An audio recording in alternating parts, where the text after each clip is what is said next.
ठीक है, OSI model. OSI का मतलब क्या होता है? Open system interconnection. Full form क्या होता है? Open system inter connection. ठीक, अब इसका काम क्या होता है? पहले OSI मॉडल के बारे में जान लेते हैं। OSI मॉडल के अंदर 7 लेयर्स होती हैं। कितनी लेयर्स होती हैं? 7 लेयर्स होती हैं। अब OSI मॉडल का काम क्या होता है? ये एक इंटरफेस होता है, यूजर इंटरफेस। ठीक है, यूजर इंटरफेस का मतलब क्या होता है? जहां पे यूजर मशीन से बात कर पाए, मशीन यूजर से बात कर पाए। ठीक है, यानी एक ऐसा इंटरफेस बनाया जाता है जो यहाँ पे यूजर मशीन से कम्युनिकेट कर पाए, मशीन यूजर से कम्युनिकेट कर पाए। बोल सकते हो कि ये एक प्रकार का ऑपरेटिंग सिस्टम के भी नाम से जाना जाता है। ठीक, इसको सिस्टम सॉफ्टवेयर के नाम से भी जाना जाता है। लेकिन वही जो आपका ऑपरेटिंग सिस्टम होता है, किसी मशीन को ऑपरेट करने वाला जो ऑपरेटिंग सिस्टम होता है, उसके अंदर लेयर्स कितनी होती हैं? 7, जिसको किस नाम से जाना जाता है? Open system interconnection. यानी किसी भी सिस्टम को एक ह्यूमन बॉडी से कनेक्ट कराने के लिए, इंटरकनेक्ट कराने के लिए कौन सा मॉडल तैयार किया गया? OSI model. ठीक है, इस मॉडल के अंदर 7 लेयर्स थी। ठीक है, उन लेयर्स को याद करने से पहले एक स्ट्रेटेजी बता देते हैं कि लेयर्स को याद कैसे करना है सीक्वेंस में। एक इंस्टीट्यूट का नाम लेते हैं, एक इंस्टीट्यूट का नाम है APS। ठीक है, एक इंस्टीट्यूट का नाम है APS। क्लियर हो गया? ठीक, APS में, ठीक है, एक और स्टेटमेंट लेते हैं TND। TND को हम बोल सकते हैं तांडव। ठीक है, APS में TND का मतलब क्या हो गया? तांडव। ठीक, APS में तांडव किया। ठीक, P से एक नाम ले लेते हैं, पूजा ने या प्रियंका ने। ठीक, अभी देखते हैं APS में तांडव किया प्रियंका ने। ठीक, अभी इस सीक्वेंस को अगर आप याद कर लेते हो, APS में तांडव किया प्रियंका ने, तो आपके लिए OSI मॉडल याद करना बहुत आसान हो जाता है। इसी सीक्वेंस को एक सिंपल ऑर्डर में लिख लेते हैं। हमने लिखा APS में तांडव किया प्रियंका ने, ये चीज लिख ली। अब A का मतलब होता है यहाँ पे एप्लीकेशन लेयर। ठीक, P का मतलब होता है प्रेजेंटेशन लेयर। S का मतलब होता है सेशन लेयर। T का मतलब ट्रांसपोर्ट लेयर। N का मतलब नेटवर्क लेयर। D का मतलब डेटा लिंक लेयर। और P का मतलब फिजिकल लेयर।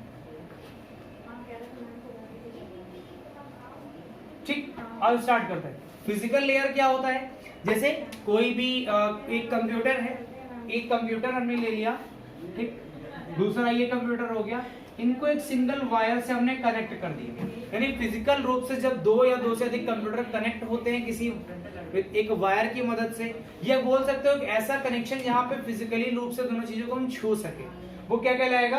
Physical layer. जहां पे आपका कंप्यूटर सिस्टम पेन ड्राइव से या किसी अदर डिवाइस से, इक्विपमेंट से कनेक्ट होता है फिजिकली रूप से, वो क्या कहलाता है? Physical layer. जिसको रीड करता है, कौन रीड करता है? Physical layer. अगर आपकी पेन ड्राइव इंसर्ट हुई, उसको रीड किया किसने? रीड किया फिजिकल लेयर ने, कि हाँ भैया आपकी पेन ड्राइव इंसर्ट हो चुकी है।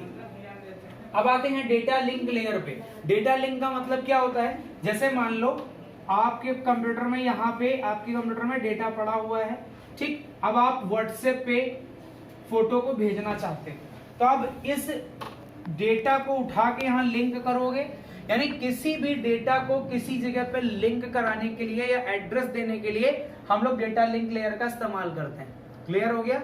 आगे आते हैं नेटवर्क लेयर।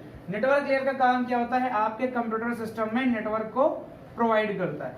ठीक है, आपके कंप्यूटर सिस्टम में नेटवर्क को प्रोवाइड करता है। नेटवर्क कई टाइप्स के होते हैं, आपको पता है ऑलरेडी।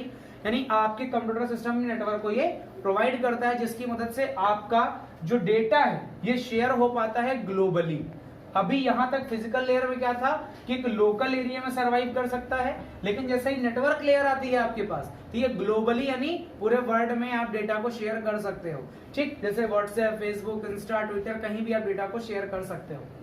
अगला आपके पास है ट्रांसपोर्ट लेयर। ट्रांसपोर्ट लेयर का देखो काम क्या होता है, ट्रांसपोर्ट का मतलब क्या होता है, एक आपके पास बस है, ठीक है, अब ये क्या करती है, चीजों को लेती है और ले जाती है, यानी एक प्लेस से दूसरे प्लेस पे स्विच करती है। ट्रांसपोर्ट का मतलब क्या हो गया, इंपोर्ट और एक्सपोर्ट। यानी आपने बस का नाम सुना होगा, एक बस होती है जो आपके डेटा को एक्सेप्ट करती है, मतलब आपने किसी को कोई फाइल भेजी, मान लो आपने व्हाट्सएप पे एक इमेज सेंड की, तो वो इमेज आप जब सेंड करते हैं तो पहले बस में जाती है, बस लेकर के इमेज को दूसरे प्लेस पे जाती है। क्लियर हो गया। यानी ट्रांसपोर्ट लेयर काम क्या करती है, किसी भी डेटा को एक जगह से दूसरी जगह पे पहुंचाने का काम करती है। अगला आपके पास है सेशन लेयर। सेशन लेयर का काम क्या होता है, जैसे आपने ऑनलाइन एग्जाम दिया होगा, लिखा होता है कि 90 मिनट्स का आपका एग्जाम है, तो इस टाइम ड्यूरेशन को हम चेंज नहीं कर सकते। अगर आपका एग्जाम स्टार्ट हो गया तो 90 मिनट्स तक चलेगा, ठीक। या फिर और एग्जांपल की बात करते हैं, अगर आप ऑनलाइन फॉर्म भर रहे हैं कोई भी, तो क्या होता है, अगर 10 मिनट से ज्यादा आप लेते हैं किसी फॉर्म को भरने के लिए, तो वहां पे लिख के आ जाता है योर सेशन नाउ एक्सपायर्ड, यानी आपकी जो समय सीमा थी या समय अवधि थी वो समाप्त हो चुकी है। क्लियर। सेशन का मतलब एक समय निर्धारित कर देता है, इतने समय के अंदर आपको ये काम करना है। क्लियर।